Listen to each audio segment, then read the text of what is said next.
Oh gosh. I'm in love with the spice rack.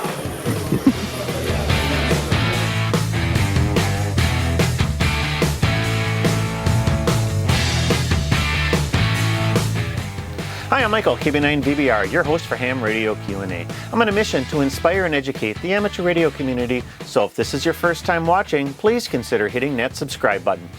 Recently, I was at the Madison Amateur Radio Association's annual Swap Fest in Stoughton, Wisconsin.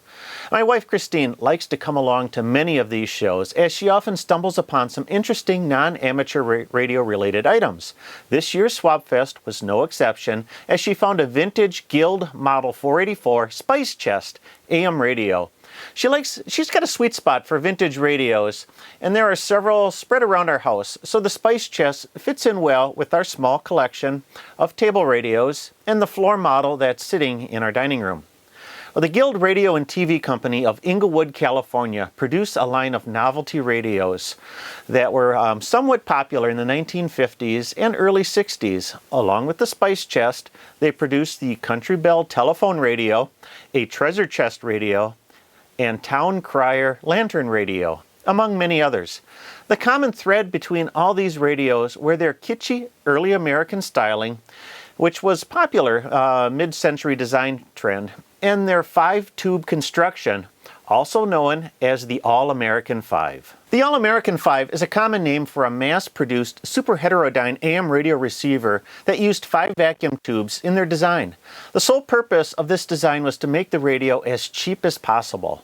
So the design was optimized to provide good performance for the price.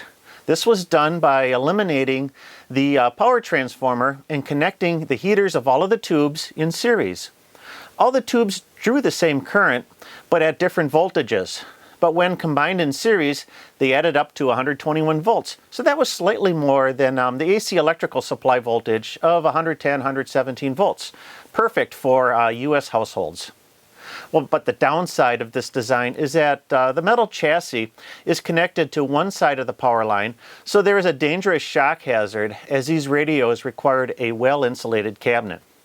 To make matters worse, the AC plug is not polarized, so depending on how the radio is plugged in, the chassis could still be hot when the power is turned off.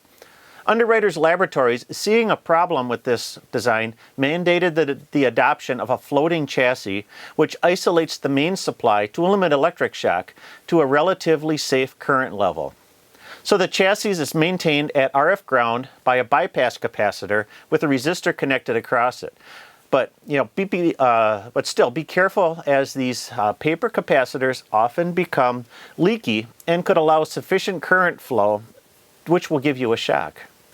Safety considerations aside, millions of these types of radios were produced by hundreds of manufacturers between 1930 and 1960, and because they required 120 volts AC, this style of radio was extremely popular in North America, hence their All-American designation.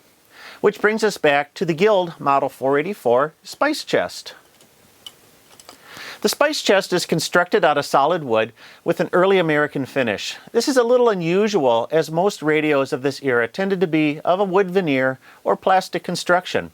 The Spice Chest was produced between 1953 and 59 and seems to be more of a decorator piece, as it would fit very nicely into the kitchens sporting the popular early American or country western decorator theme. Early models had solid doors, and later years featured the doors with little louvers. Knobs are also wood, and there are 3 of them for power, tuning, and the bass treble control. During its production life, the Spice Chest speaker grill also featured several different early American or country scenes. Ours, which dates to 1959, has a plain speaker grill cloth. So there seems to be a bit of variation during the radio's production run.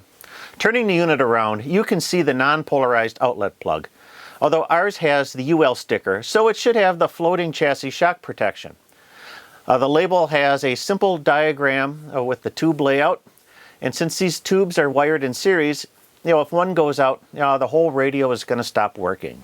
Removing the cover, the simplicity of the All-American 5 becomes evident.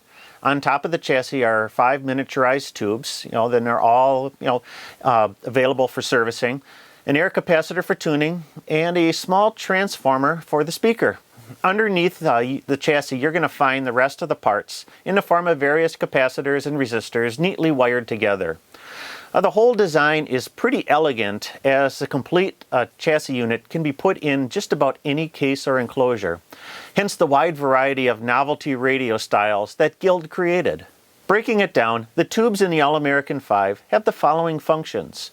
First, we have the 35W4. It's a rectifier tube that converts alternating current to direct current. A 50C5, which is the final audio amplifier tube. The 12AT6 is the detector and first amplifier tube. The 12BA6, that's the intermediate frequency amplifier. And then the 12BE6, that's the converter tube that combines the functions of the mixer and oscillator for the super heterodyne receivers. Put them all together and you have an ingenious design that can be inexpensively duplicated. And it was. Millions of radios based on this design of mass market AM receiver. But this is late stage technology, and by the end of the 50s, transistorized models were nipping at the heels of this tube radio. So what are these radios worth? Well, despite what the eBay listings say, the Guild Spice Chest is neither rare nor particularly valuable. There were quite a few produced during its run, and the novelty aspect seems to slightly depress its price. Look for models under $30 if they're unrestored, and $50 to $75 for a clean, working, or restored unit. My recommendation is to buy it as a curiosity, especially if you're interested in mid-century Americana or vintage kitsch. Well, I hope you enjoyed this look at the vintage Guild Spice Chest AM radio and how it relates to the All-American 5 radio design.